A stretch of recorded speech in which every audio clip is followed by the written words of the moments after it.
So you guys have the 7 wins so far this season, but it's not like you've been blowing teams out. You know, you've been in these close games all season long. What do you think it is about the team that kind of gives you that edge in those close games could go either way?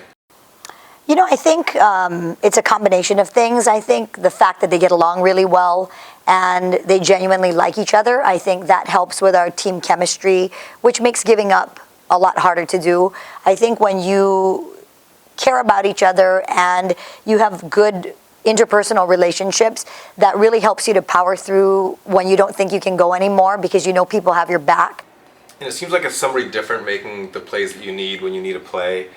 Absolutely. I think when they see each other taking risks and taking chances, they know that good things can happen. And if it doesn't work out, we just reset. And I think Munkberger summed it up pretty well. She said, we don't dwell on the past.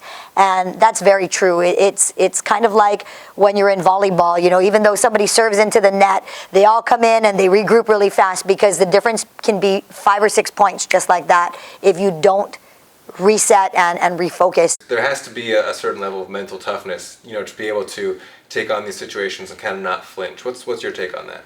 I think that the first 3 minutes of Oregon, we get scored on, and I don't want to say like everybody goes back to thinking, but I think it kind of, that thought was lurking in the back of our minds. But when I saw the way that we were playing and how they just continuously tried to push forward and do the right things, I could feel in my heart that it was a different vibe from last year. I'm going to play these clips and kind of introduce them, but I want you to tell me what you see and kind of just describe what's happening and what people did to make these plays possible. Okay.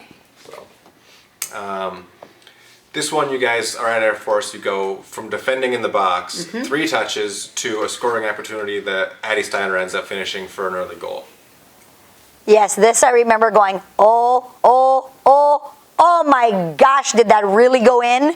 I actually thought the ball rolled out of bounds, and she kind of just did that little Mario, you know, that Donkey Kong jumping over the barrel, you know, when the keeper came out at her. So it was really funny because I actually turned to the sideline and I said, how the heck did that go in? Oh yes, I remember this one. Nice through ball. Yep, penetration into space, nice ball through. Yep, absolutely. And, you know, I think Risa taking the grass like that and taking the space and, you know, kind of getting everybody on their heels.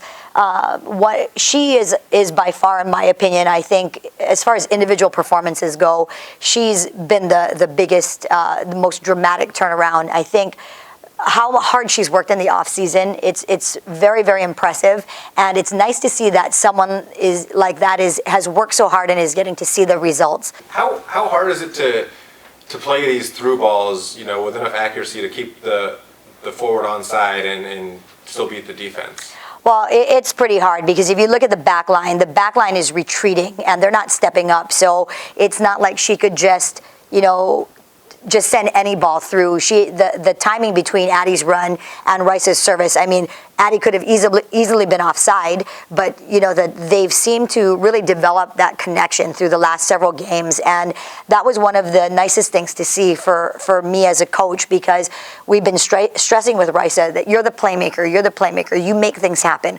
What you want to happen is going to happen. So I think Addie has definitely begun to understand how she can benefit from having that connection with her. So, I mean, right now, the way that Risa is playing it's like a forward's dream. Another through ball from Risa. This sets up that equalizer against Oregon, which you said was kind of a momentous goal for your season. Right. You know, that the timing of that ball allows the ball to burn the defender, and then Sines can turn on her speed, catch up to that, and then, you know, and actually make a really great shot.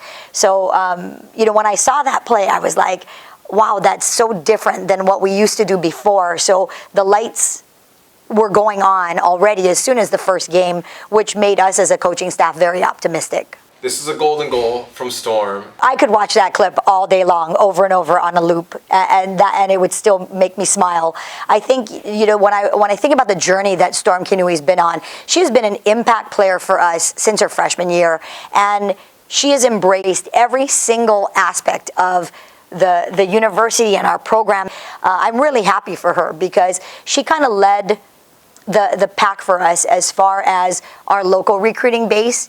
Talk about how important it is for your defense to be making plays like this. Well, and she's clearly off to the races, and TJ is so determined to just not let her, have her way with the ball and to get everybody back in retreat and recovered. TJ did exactly what she's supposed to do. She caught up with the play after it had gotten by us. She put a hard tackle on the ball. The ball scoots out. Storm is already in a recovery position. So that, to me, has been one of the biggest differences between last year and this year. And speaking of Monk, right on cue, she's been making diving saves in the corners. Kind of seemed routine this season. When I see the shots like this, I always remember what I was thinking in the game. And this one, at the bottom of the video, I actually take both of my hands and go like this. And I cover my mouth because I was standing right there at the angle, and that ball was in. That ball was going in, and for Monk to retreat and push off, with the angle that she had, and just kind of scoop it out, I was like, holy moly.